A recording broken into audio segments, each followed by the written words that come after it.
Hello dear friends, I hope आप सभी अच्छे होंगे। तो आज मैं स्टैंडर्ड का जो सेट वन था 30/3/1 उसका पेपर करूँगा। तो जिसका भी ये सेट था वो इसके आंसर्स देख लीजिए, ठीक है। क्योंकि इस सीरीज़ में जो क्वेश्चंस होंगे, जो सेट 1, 2 और 3 होंगे, उसके एमसीक्यूज लगभग सेम होंगे, ठीक है, और क्वेश्चन भी सेम होंगे, ऊपर नीचे हो सकते हैं। तो आप इनको एक बार चेक कर लीजिए कि आपका आंसर सही है या गलत है। ओके, बाद में मैं इसके और क्वेश्चन जो है वो भी डाल दूंगा। तो देखिए पहला क्वेश्चन क्या है, स्टैंडर्ड का पेपर है। क्वेश्चन वन को देखिए, इसमें लिखा था tan 3 theta equal to √3, theta upon 2 की वैल्यू बतानी थी।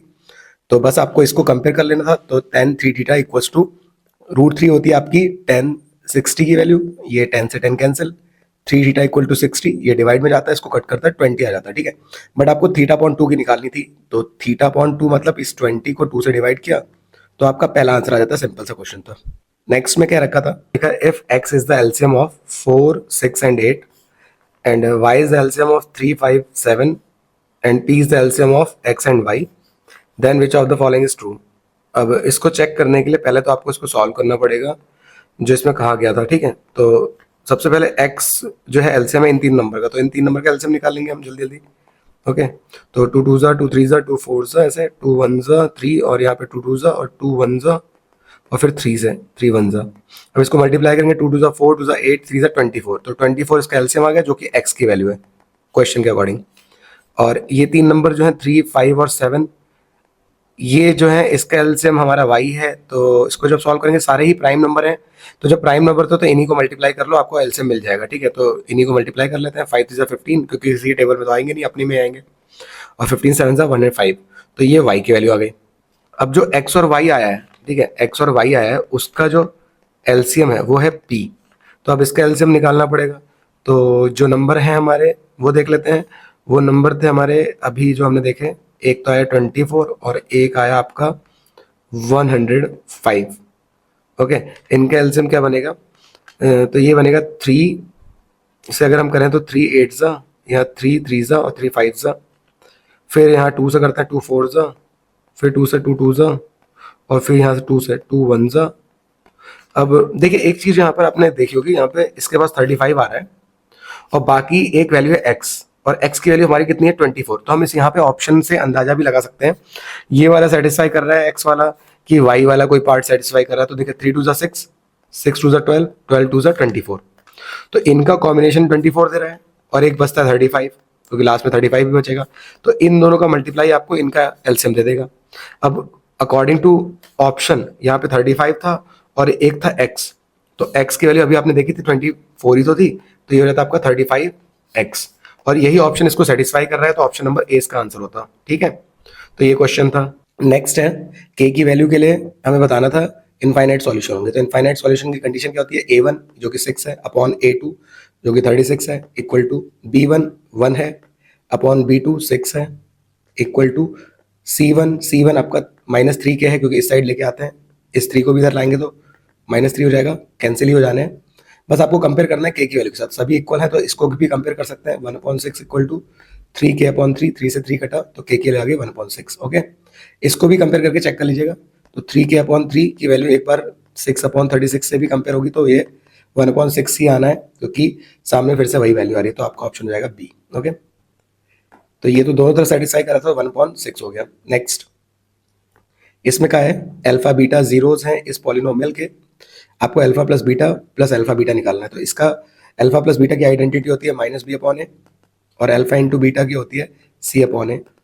-b प्लस c और a तो आपका एलसीएम बन गया। अब इनकी वैल्यू रख लीजिए, यहाँ 1 है तो ये a की वैल्यू होती है, ये आपका b होता है और लास्ट वाला पार्ट c होता है, ठीक है। तो b की वैल्यू है माइनस है, ध्यान रखिए ये माइनस इसका माइनस है और b खुद में माइनस का है, ठीक है। प्लस c की वैल्यू भी -b है और a की वैल्यू क्या है 1, तो ये माइनस माइनस प्लस हो जाएगा और प्लस माइनस माइनस हो जाएगा, तो a माइनस बी आंसर आ जाएगा, ऑप्शन नंबर सी।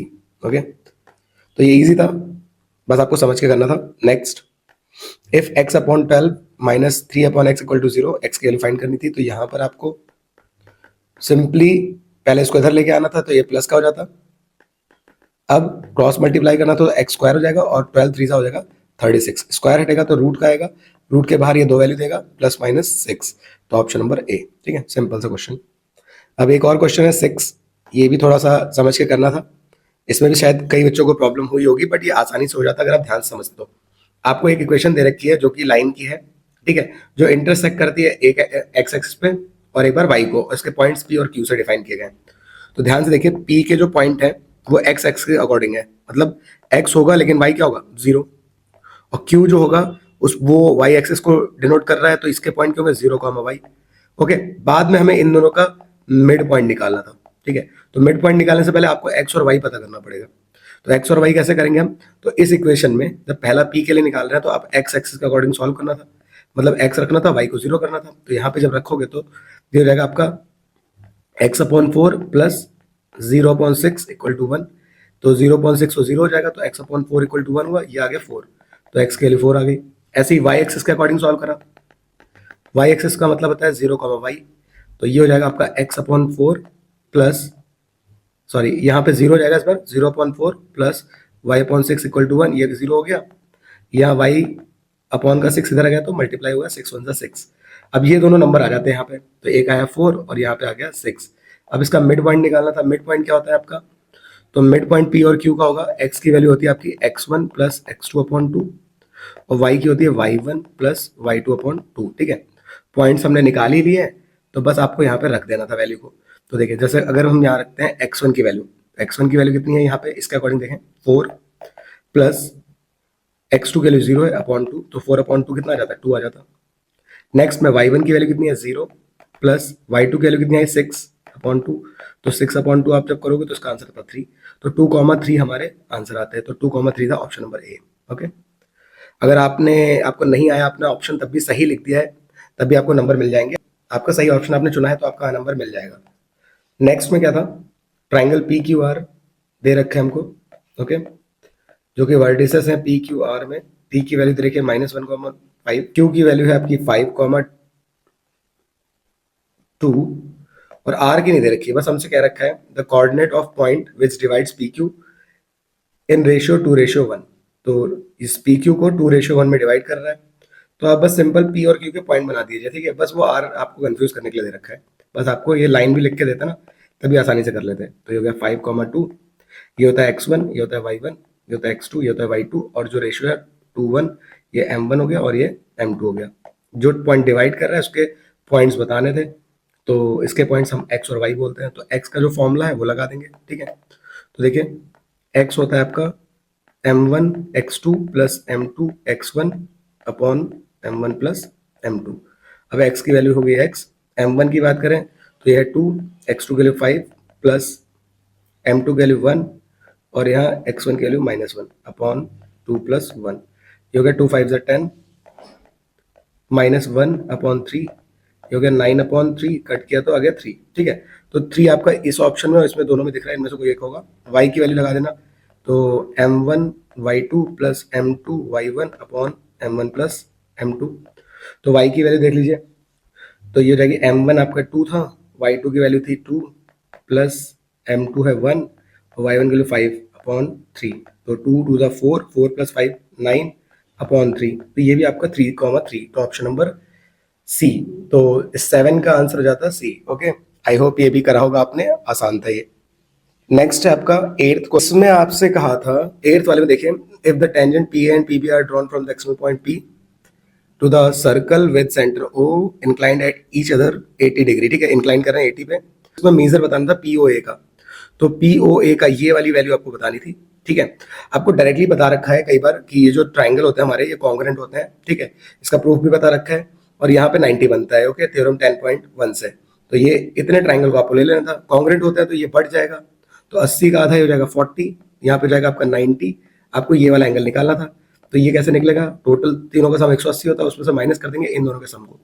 तो 130 को माइनस करते, ये आ जाता आपका 50। तो 50 आपके ऑप्शन में बी नंबर पे था, आसानी से सॉल्व हो जाता। ओके, नेक्स्ट है 9th question, cot theta plus ten theta. तो cot theta plus ten theta की वैल्यू कैसे निकलेगी, देखिए, कॉट को या टेन में से किसी को एक को चेंज कर देते थे, 1/10 थीटा हो जाता, प्लस टेन थीटा, एलसीएम लेते तो ये होता 1 plus ten square theta upon tan theta. Okay, अब यहाँ पर 1 प्लस टेन स्क्वायर थीटा होता है आपका सेक स्क्वायर थीटा, अपॉन में चल रहा है टेन थीटा। अब सेक थीटा जो है हमारा अपॉन कॉस स्क्वायर थीटा का, ठीक है। तो भी हम सॉल्व कर सकते हैं sine theta upon cos theta, मतलब आपको आइडेंटिटीज पता होनी चाहिए, ये इधर लगे ये इधर लगे, तो ऊपर चला गया कॉस थीटा, नीचे आ गया cos square theta into sine theta, ठीक है। तो कॉस से कॉस कट गया, एक कॉस थीटा बचा, तो 1 upon cos theta into sine theta बचा, ठीक है। आपने अलग तरीके से किया तब भी कोई प्रॉब्लम नहीं है, बस आपका आंसर सही होना चाहिए। तो 1 अपॉन कॉस क्या होता है, तो ये 1 अपॉन कॉस हमको पता है, ये होता है सेक थीटा, और 1 अपॉन साइन क्या होता है, क्योंकि मल्टीप्लाई है, तो 1 अपॉन साइन होता है आपका कॉसेक थीटा। तो अगर ये आंसर आपका लास्ट में आया है तो बिल्कुल सही है, सेक और कॉसेक, ये आगे पीछे लिखे हैं तो यही वाला ऑप्शन है, ओके।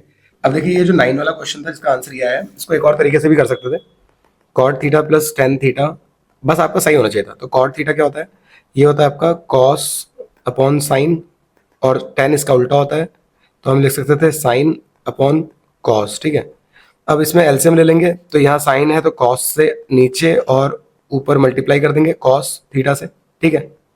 और इधर कॉस है तो इधर साइन से नीचे और साइन से ऊपर मल्टीप्लाई कर देंगे, तो ये हो जाएगा कॉस स्क्वायर थीटा, और साइन हो जाएगा साइन स्क्वायर थीटा, नीचे बन गया आपका कॉस थीटा साइन थीटा। अब cos square theta plus sine square theta हमको पता है 1 होता है, नीचे आया cos theta into sine theta. अब 1 अपॉन कॉस थीटा कितना होता है, तो अभी हमने देखा था 1 अपॉन कॉस थीटा होता है सेक थीटा, और 1 अपॉन साइन थीटा क्या होता है, तो ये होता है आपका कॉसेक थीटा। ये आगे पीछे लिखे हैं, आंसर तो यही आना है, ठीक है। तो जैसे आपने करा वो आपका सही है, वो पहला वाला लेंदी था तो ऐसे भी कर सकते हैं, आपका दिमाग जैसे चले बस सही चलना चाहिए, ठीक है।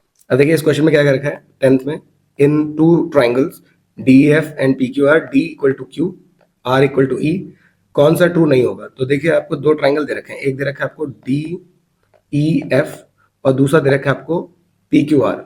अब इसके अकॉर्डिंग मैं इसको सेट करूंगा, ठीक है, जिससे कि मुझे ये डायग्राम बिल्कुल सही मिल जाए, और ऐसा ही करने के लिए मैंने आपसे हमेशा कहा है। तो डी के करस्पॉन्डिंग कौन है, क्यू, तो यहाँ क्यू बना दूंगा। आर के करस्पॉन्डिंग है ई, मतलब ई है तो आर के करस्पॉन्डिंग करना है उसे, तो यहाँ पे आर। बच कौन गया, पी, तो डी बराबर क्यू दिया था, ई और आर बराबर दिए थे, तो बाई एंगल एंगल, क्योंकि दो एंगल मिल गए तो ये सिमिलर हो जाएंगे दोनों ट्राइंगल। और जब ट्राइंगल सिमिलर हो जाते हैं तो सारी साइड्स का हम रेशियो ले लेते हैं, ओके। तो डी का रेशियो किसके साथ, क्यू आर के साथ, और ई एफ का रेशियो किसके साथ, पी आर के साथ, और लास्ट साइड है डी एफ, तो डी एफ का रेशियो इधर क्यू पी के साथ। अब देखिए कौन कौन से रेशियो मौजूद हैं यहाँ पर, तो डी अपॉन क्यू आर है यहाँ पे है ही, और D F upon P Q, D F upon P Q भी, ये पहला वाला बिल्कुल सही है। दूसरा E F upon P R, E F upon P R भी दिख रहा है, D F upon P Q ये भी है, ठीक है, आगे पीछे लिखा है कोई प्रॉब्लम नहीं है। उसके बाद E F upon P R और डी अपॉन क्यू आर, तो डी अपॉन क्यू आर ये भी है, डी अपॉन पी क्यू नहीं है, देखिए डी अपॉन पी क्यू कहीं नहीं लिखा है, दिख रहा है आपको, क्योंकि डी के नीचे तो क्यू आर है ना, तो ये वाला ऑप्शन हमें चुनना था, गलत वाले को। ये जो आपका ऑप्शन होगा वो होगा ऑप्शन नंबर 4 वाला, ठीक है। बस आपको इस तरीके से करना था। नेक्स्ट क्वेश्चन था 11th वाला, 11th वाले में क्या कहा था, 45 दिया था, 72 दिया था, ये एंगल 130, ये 28, और यहाँ पे भी एंगल दे रखे थे, ठीक है। अब आपको क्या रखा था कि आपको दो ट्राइंगल दे रखे हैं, एसी की मीजर बतानी थी। अब 130 तो कॉमन है, तो एंगल एम बराबर तो एंगल बी दे रखा था, एक और एंगल बता देते हैं फिर इसको सिमिलर कर देंगे। तो कैसे करेंगे, पहले एंगल देख लेते हैं, ये वाला कितना आएगा, तो इसका सम कितना होता है 130 प्लस 28, ये होता है आपका 158, 180 में से माइनस करेंगे, तीनों सम का सम होता है, तो ये आ जाएगा आपका 22, ठीक है, बिल्कुल सही आ रहा है। देखिए ये वाला एंगल सही आ गया, आप ये वाला भी निकाल सकते थे, अगर ये निकालते तो 28 ही आता, आप चेक कर लेना, ठीक है। तो मैं यहाँ पे बस लिख दूंगा एल, कोई दो दिखाने होते हैं, तो एल इक्वल टू ए, तो बाई एंगल एंगल, ये दोनों ट्राइंगल क्या आ गए, सिमिलर आ गए, बाई एंगल एंगल। और हमें इतना सब ये सब चीजें जल्दी जल्दी करनी होती हैं। अब बस हमें क्या चाहिए था, साइड का वैल्यू चाहिए था, ठीक है। तो साइड वही वाली कंपेयर कर लेते हैं, कौन सी साइड चाहिए, ए सी, तो ए सी को रख लेंगे, तो ए सी इधर आ रही है, ठीक है, तो ये किसके करस्पॉन्डिंग है, एल एन के, और इधर कोई भी एक साइड ले लेते हैं, ये वाली, इधर वाली तो ले नहीं सकते क्योंकि ये पता नहीं है, ओके। तो सबसे पहले हम लिख देंगे L M upon A B, okay, equal to L N upon A C. अब एल एम की वैल्यू है 45, इधर है 5, एल एन की वैल्यू है 72, और ए सी की वैल्यू निकालनी है, क्रॉस मल्टीप्लाई किया तो ए सी ऊपर चला गया, 72 के पास 5 आ गया, और 45 नीचे आ जाएगा, 9 से कट जाएगा, 9 5 जा 9 8 जा, 5 से 5 कट गया, तो ए सी के लिए आ गई 8 सेंटीमीटर, तो 8 आपका ऑप्शन था यहाँ पे, ओके। इस तरीके से इसको करना था, सिमिलैरिटी के क्वेश्चन थे। नेक्स्ट में आपसे क्या रखा था, if the volume of two cubes are 8 ratio 125 ratio their surface areas, तो वॉल्यूम जो है हमारा क्यूब का, क्यूब 1 और क्यूब 2, तो वॉल्यूम का फॉर्मूला होता है आपका ए क्यूब, कैपिटल बोल देंगे इसको, ठीक है, वो दे रखा है आपको 8 अपॉन 125। अब देखिए पावर कॉमन है तो आप इसको कॉमन लिख देते हैं, और हमें पता है कि जब क्यूब इधर जाता है तो वो बन जाता है क्यूब रूट, तो क्यूब रूट का मतलब होता है 3 के पेयर। तो 8 किसका क्यूब रूट होता है? 2 का। और 125 किसका होता है? 5 का। तो ये जो a/a का रेशियो आता है 2/5 आता है, बट आंसर में 2/5 नहीं चुन लेना था, आपको निकालना था सरफेस एरिया का रेशियो। तो सरफेस एरिया जो होते हैं हमारे वो होते हैं 6a², ठीक है, और नीचे वाले का 6a², तो ये कैंसिल हो जाता। ओके, तो आपका आ जाता है a/a होल स्क्वायर है, बना देते हैं इसको क्योंकि पावर कॉमन है। और a/a की वैल्यू 2/5 थी, 2/5 का स्क्वायर, तो 2 का स्क्वायर 4, 5 का स्क्वायर 25, 4:25। ओके, तो जिसने ये ऑप्शन चुना है उसका बिल्कुल सही है। Next 13 question. 13 में क्या रखा है? If the area of sector of circle of radius 36 centimetre is 54 pi length of the corresponding arc. तो एक सर्कल में आपको रेडियस दे रखा है 36, ओके, और इस सेक्टर का एरिया भी दे रखा है आपको 54 पाई। सेक्टर का एरिया क्या होता है? Theta upon 360 pi r square, okay, जो कि आपको दे रखा है 54 पाई। पाई से पाई कैंसिल कर देते हैं। थीटा की वैल्यू यहाँ पर आपको नहीं बता रखी है, ओके। और आगे आर की वैल्यू की अगर हम बात करें तो आर की वैल्यू आपको दे रखी है 36। क्वेश्चन में आप स्क्वायर है तो 2 बार इसको जो लिखते हैं। अब 36 से 10 टाइम्स कटा, 2 से 2 5 जा और 2 18 जा, 18 से कट जाता 3 टाइम्स, और 5 और 3 की मल्टीप्लाई हो जाती है, तो थीटा आ जाता है आपका 15। अब थीटा आ गया तो आर्क लेंथ निकाल देते हैं। आर्क लेंथ का फॉर्मूला लगा के, जो कि होता है थीटा अपॉन 360 2 पाई आर। तो थीटा की वैल्यू 15 आई, और 360 2 पाई की वैल्यू 22.7, और आर की वैल्यू है आपकी 36। अच्छा, आंसर में आपको कहीं पे भी पाई की वैल्यू नहीं रखी, पाई की फॉर्म में रखी, तो उसको पाई ही रहने देना था, ठीक है। बस आपको इनको सॉल्व करना था। तो इसको सॉल्व करते हैं। 36 10 जा, 2 से 2 5 जा, और 5 से ये 3 जा, तो 3 और पाई बच गए, तो 3 पाई इसका आंसर होता है। 3 पाई ऑप्शन, अगर आपने ऑप्शन चुना है तो ये आपका आंसर हो जाता है, ओके। तो इसका आंसर आता है आपका 3 पाई, ये वाला। नेक्स्ट में a die is thrown once, probability of getting a number which is not a factor of 36। अब एक डाइस को फेंकने पे जो नंबर आते हैं 1 2 3 4 5 6 आते हैं, और वो 6 का फैक्टर नहीं होगा। तो 6 का देखिए 1 तो होता ही है, 2 भी होता है, 3 भी होता है, 4 भी होता है। फैक्टर मतलब इन सबकी टेबल में आता है, ठीक है। 6 भी होता है, कौन नहीं होता? 5 नहीं होता। तो 5 कितनी बार आ रहा है? एक ही नंबर ऐसा है, और अपॉन में टोटल नंबर, तो 1/6 इसका आंसर। मीन क्या रखा है? 7 दे रखा है। एक्स की वैल्यू बतानी है। मीन क्या होता है? जब आपके एन ग्रुप डेटा होता है इनका सबका सम, तो 2 + 9 + x + 6 + 2x + 3 + 5 + 10 + 5 अपॉन जितने नंबर हैं ये, ठीक है, 1 2 3 4 5 6 7, 7 नंबर थे। इसका मीन दे रखा था 7, ओके। 7 यहाँ जाके मल्टीप्लाई होता है तो ये होता है 49, और सामने आ जाता है 2 और 9 हो जाते हैं 11, 11 और 6 17, 17 और 3 20, 20 और ये 30, 30 और 10 40, प्लस यहाँ पे x + 2x, ये हो जाता है 3x। इधर का माइनस होता है तो 3x बराबर हो जाता है आपका 9, और 3 से 9 कट जाता है 3 टाइम्स, तो x की वैल्यू जो है वो आ जाती है आपकी 3। तो ऑप्शन हो जाता है आपका 3, ओके। सिंपल सा क्वेश्चन था ये भी। आई होप ये आपने करा होगा अच्छे से, इसमें ऐसी कोई प्रॉब्लम नहीं हुई होगी, ठीक है। नेक्स्ट क्वेश्चन देखते हैं। AOBC एक रेक्टेंगल है, AOBC एक रेक्टेंगल है, ठीक है, जिसकी वर्टिसेस दे रखी हैं। तो ए आपका दे रखा है 0,2, मैं इसको यहाँ लिख देता हूँ 0,2, वाई एक्सिस पे ही है इसलिए ये 0,0 है। ओ बी आपका 4,0 है, ठीक है, और सी यहाँ पे। आप डायग्राम कैसे ही बना सकते हैं, बट ये साइक्लिक होना चाहिए, मतलब लाइन्स होना चाहिए, मतलब लाइन से अगर आएगा तभी होगा, ठीक है। मैंने प्रॉपर डायग्राम बना दिया क्योंकि आपको पता है यहाँ पर जो पॉइंट दे रखे हैं वाई के दे रखे हैं, यहाँ एक्स के दे रखे हैं, ऑरिजिन बीच में बना दिया मैंने। अब आपको डायगोनल की लेंथ बतानी है, ठीक है। डायगोनल ये भी होता है, ये भी होता है, तो इसके तो पॉइंट दिए नहीं है, तो हम किसके पॉइंट निकाल लेंगे? हम पॉइंट उनके निकालेंगे जिनके हमको पता है। तो हम ए बी की वैल्यू निकाल देते हैं। ये पॉइंट है 0,2 और ये पॉइंट है 4,0, डिस्टेंस निकाल देते हैं, ठीक है। तो 4 - 0 का होल स्क्वायर प्लस 0 - 2 का होल स्क्वायर, डिस्टेंस फॉर्मूला जो होता है, तो 4 का स्क्वायर 16, 2 का स्क्वायर 4, ये आ गया 20 रूट का। लेकिन इन्होंने क्या कहा है उसको ध्यान रखना है, square of the length of diagonal. तो अब जो 20 आई है उसका स्क्वायर भी करना है, ध्यान रखना, ठीक है। तो 20 आएगा इसका आंसर, ऑप्शन में बी में था ये। तो लैंग्वेज आपको बहुत अच्छे से पढ़नी थी, उसके बाद ये हो जाता। नेक्स्ट नेक्स्ट क्वेश्चन है zeros of the following polynomial. तो ये है x² माइनस, अब ये आपको मल्टीप्लाई करके चाल लाना है, ऐड सब करके ये जाना है। तो ये देखिए 2√2 माइनस √2। अब देखिए 2√2 और √2 की मल्टीप्लाई करिए तो 2 और एक 2 और है, तो 2 से कितना हो जाता है 4। और ऐड भी कर सकते हैं हम 2√2 को, अगर √2 के साथ माइनस में, तो आपको माइनस का 3√2 भी मिल जाता, ओके। वरना आपके पास क्वाड्रेटिक फॉर्मूला भी है तो आप उससे भी कर सकते थे। +4 इसको सॉल्व करते हैं तो x x माइनस 2√2, अगले ब्रैकेट में सीधे लिख दिया करिए।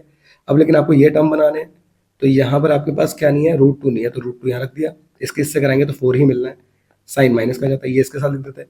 तो x माइनस √2 और x माइनस 2√2। ओके, जीरोस बताने थे तो इक्वल में 0 भी लिखना था। अब 0 जब इक्वल में रखेंगे तो पहली बार x माइनस √2 को रखा 0 के बराबर, तो ये आ गया प्लस का √2, और दूसरी बार x माइनस 2√2 को रखा तो ये वैल्यू आ गई 2√2। तो दो जीरोस आ गई, ये और ये, तो √2 और 2√2, तो यही ऑप्शन है। ठीक है, आगे पीछे लिखा है बट ऑप्शन ही हो जाएगा। आई होप ये क्लियर हो गया होगा। 18th क्वेश्चन देखिए, एबीसी ट्राइंगल में एडी आपको बीसी के परपेंडिकुलर दे रखा था यहाँ पे, और बीएसी की वैल्यू 90 है। ओके, तो बीएसी की वैल्यू यहाँ पे 90 दे रखी थी, और बीसी इक्वल टू 16 दे रखा था, डीसी की वैल्यू 4 थी, एक्स की वैल्यू बतानी थी। तो देखिए आपको यहाँ पर ये वाला जो ट्राइंगल है ए डी सी, और ये बड़ा वाला जो ट्राइंगल है बी ए सी, इसको सिमिलर करना था। सिमिलर कैसे करते हैं, देखिए यहाँ पर 90 है तो इधर भी 90 होगा, और यहाँ भी 90 है, तो एक एंगल तो ये हो गया कि एंगल ए डी सी बराबर हो गया एंगल बी ए सी के ईच 90। अब दूसरा क्या है, इसमें भी सी आ रहा है, इस वाले ट्राइंगल में भी, इसमें भी सी आ रहा है, तो एंगल सी बराबर सी कॉमन। ठीक है, जब ये हो गया तो बाई एंगल एंगल आपके ट्राइंगल जो ए डी सी है वो सिमिलर आ गया ट्राइंगल बी ए सी के। अब वही साइड लेना जो आपको दी हुई है और जो आपको निकालनी है, तो बी सी, तो बी सी आप देखिए, बी सी अगर इधर है तो बी सी करस्पॉन्डिंग है आपकी ए सी, तो ए सी अपॉन बी सी। ठीक है, पहले मैंने इसको लिखा है तो ऊपर ये लिख दी। दूसरी एक डी सी दे रखी है, तो डी सी यहाँ पे है, तो ये तो इसी साइड है तो इसको ऊपर ही लिखेंगे। डी सी करस्पॉन्डिंग कौन सी है, यहाँ पे ए सी, ये लिख देना था आपने। अब वैल्यूज जो है वो रख देनी थी, तो ए सी की वैल्यू तो निकालनी है ना, एक्स आपका जो है एक्स की वैल्यू को ही ए सी बोला गया, अगर आप ध्यान से क्वेश्चन देखें तो एक्स में ही ए सी है।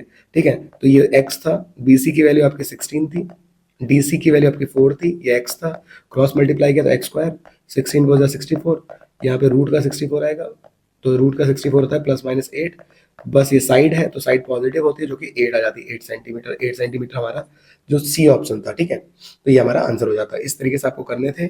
एसर्शन रीजन थे, एसर्शन रीजन में आपको दे रखा था एक लैडर है जो कि लीन कर रही है अगेंस्ट द वॉल, ओके, जिसकी हॉरिजॉन्टल डिस्टेंस दे रखी है 6 metre from the wall, and height दे रखी है 8। ओके, जहां पे उसको पहुंचना है 8 हाइट है, 6 इसका बेस दे रखा है क्योंकि आपको बता रखा है हॉरिजॉन्टल डिस्टेंस। ठीक है, लेंथ ऑफ लैडर बता रही, लेंथ मतलब ऐसे है लैडर लगी हुई, हमें पता है 90 होता है, पाइथागोरस लग जाएगी, तो 8 का स्क्वायर प्लस 6 का square equal to length of ladder.